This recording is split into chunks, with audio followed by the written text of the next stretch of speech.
Letters of John Nelson Darby, Volume 2, Letter 515-189E, of 1031.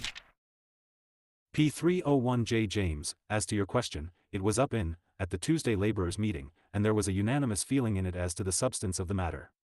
Technically perhaps you cannot put a person out who has withdrawn, but this is a mere question of the form of words. He ought to be out by the judgment of the assembly as well as by his own act.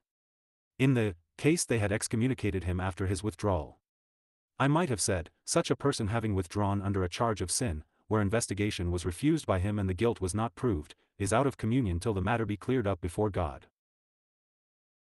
If, as in this case, guardedness was not needed, as the guilt was proved, it needed but to say, such an one having withdrawn when guilty of sin clearly proved, is out of communion, and can only be restored on fresh repentance. It is absolutely necessary in such a case that the judgment of the assembly should be clearly pronounced, otherwise the assembly has not judged known sin to the Lord's dishonor. Nor is that all, the person might march in without the assembly's having any right to refuse him, as he marched out. The form of words is not to me material. What is essential to me is that he should be out by the judgment of the assembly as well as by his own act. Or the assembly is passing over sin known in its bosom. I have known many cases where a person being charged with sin has declined coming any more, but it is always dealt with. Even if they deliberately withdrew to join other churches, it has been noticed after visiting, etc., so that it was known to be deliberate.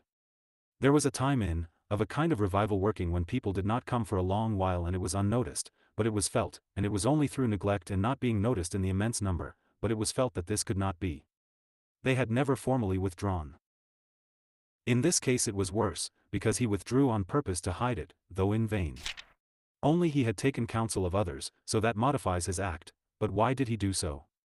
I do not see the wrong of this in the first instance, save that in these cases they are bound to see after the person, know why, and if it is deliberate, and even then give it out. Otherwise he might sin and run riot, and come back, having never been put out, why should he not? Had this been done, it would only have remained to say that it was alas. Discovered it was by occasion of positive sin, which confirmed the judgment that he was outside. Auburn, Maine, September 7, 1874. 52189E.